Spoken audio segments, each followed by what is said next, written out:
But unfortunately, my mother at that time in her life, being such a young woman and having no guidance of her own, having lost her youngest child, having had her daughter kidnapped, having felt broken, became, rightly so perhaps, really unsure of who she was, really ungrounded and really shattered, really absolutely shattered.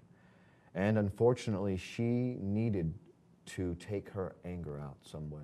And I was the closest thing in the vicinity. So oftentimes, she would beat me brutally and tell me things like, I hate you and I wish you were never born, and threaten to kill me in my sleep even, to the point at which, as a child, you begin to say, if my own mother, the one that brought me into this world, doesn't love me, what kind of a world is this? And on one particular occasion, I learned forgiveness and the power of forgiveness because I thought I deserved all these beatings. I really thought that when she was slamming my head against the wall, I deserved this because I let my brother die. I let my sister get taken. But the truth was, I was 8 years old, and no 8-year-old child deserves anything remotely like that. But she came into my room and she grabbed a book off my shelf, and I was on my knees praying, and she threw this book at my head, and she said, I want you to get up and do your chores. And I said, Mom, I'm praying right now. When I'm done, I'll do my chores. And she walked over to me, and this was the last time, by the way, that she ever struck me. This went on from the time I was 8 to the time I was 16. For a few years, I lived with my grandmother, and we'll talk about that, hopefully, because that was the redeeming factor. Yes. But she grabbed me by my shirt, she pulled me up, and she punched me right in my face, and she said, I hate you, and I wish you were never born. And I wanted to react. My fist clenched, and I was 16, I was just as big as her at that time. But then something else came up inside of me, and it said, no, this is your mother. You love her unconditionally. And from a source beyond myself, I was able to say to her in that moment, Mother, I love you, and I forgive you of everything. And astonished, she stepped back, but still determined to inflict her aggression, struck me again. And this time, tears came from my eyes, and I said, Mother, I love you, and I forgive you of everything. And I watched my mother, who was in that moment filled with rage and anger, I watched something break inside of her. That rage dissolved. And she stepped back and she said, how could you say that to me? And I said, because you're my mother. And that was the last time she ever took any of that aggression out on me, because I think that it made her acknowledge in that moment that love was the answer, that forgiveness was possible. And that also became the catalyst to mend our relationship and to mend her broken heart, because she deserves that kind of forgiveness. I think anyone who's been through trauma, especially a mother losing children, deserve to be forgiven and given a second chance. And in that moment, we remended something that had been shattered by tragedy. And that's when I learned that our capacity to forgive each other really does give each other permission to begin again. Yeah. Incredible story.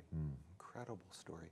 And so how did your grandmother come into the picture? I know she was a light in your life. She, I think up until that point, you had felt like women were evil. That's right. My mother had convinced me that women were brutal and mean and uncaring. And the truth of the matter was, not that women were that way, but just that pain makes people that way.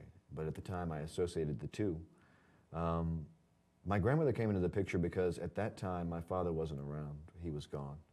And so the only person that I could turn to, the only person that could be turned to, was my grandmother. And it was really my mother's own intuition that she could no longer care for me. She dropped me off at my grandmother's in the middle of the night and left without a word. And I didn't see her again for a few years. But in those few years, I was able to receive, instead of beatings from a woman, tenderness in the form of my grandmother's living embodiment.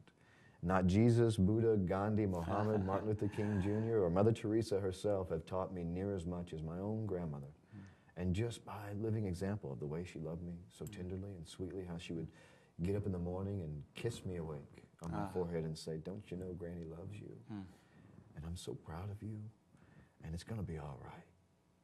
And I've realized that as I was self-destructing and inwardly going into this place of self-hatred, that there was this voice, this woman, this kind-hearted woman who reached down into the darkness and said, baby, it's going to be okay.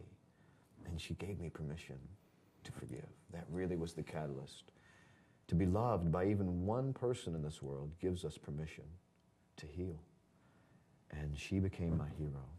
I dedicated everything I ever did to her memory while she was alive, and continue to dedicate all my books and poetry to her. And believe now with all my heart that a woman, a woman empowered, a feminine empowered woman who walks in her fullness is really the salvation of this planet, because they have the nurturing and the caring and the capability. And so I began then to realize the great love that women have to offer, and the tremendous, I wouldn't say the word debt so much as offering of gratitude that we have the opportunity to acknowledge each woman in our life, whether it be our mother, our lover, our sister, or our friend. To all the women in this world, I know on behalf of myself and Steve, we would say thank you for being so nurturing and loving, and for giving us permission, and for forgiving us. And now that we are in this place, I really believe and excited, I know that you are as well, that men and women are coming together. And we're saying, let's look past all that man-woman stuff, and let's just begin to see each other as amazing beings instead. Because I believe that if we begin to see the best in each other, that others will begin to see the best in us in return. And my grandmother really taught me that. She taught me one of the most crucial lessons of my life, and you and I spoke about this lesson, which is that if we can manage to respect everyone despite their disrespect of us, that we really go a step in the right direction in terms of being a living embodiment. Respect everyone despite their disrespect of us. That's right. That's right. I think there probably couldn't be anything more powerful than that. Extraordinary. Well, you're on the subject. I'm going to flick this one out there. Okay. You're talking about women. So, what's that been in your life? I mean, you've had what a relationship with your mom and all of that, and the grandmom. So how has that played out in your relationships with females, both in terms of long-term, short-term relationships? I mean, you know, those primary things affect our lives so much. So through your life and current day, how does that affect your relationships? Well, for me, the transformation, I like the term relationship. I'm glad you used that, because that's a broad-based term that applies to every kind, whether it be romantic or interpersonal, whatever it might be.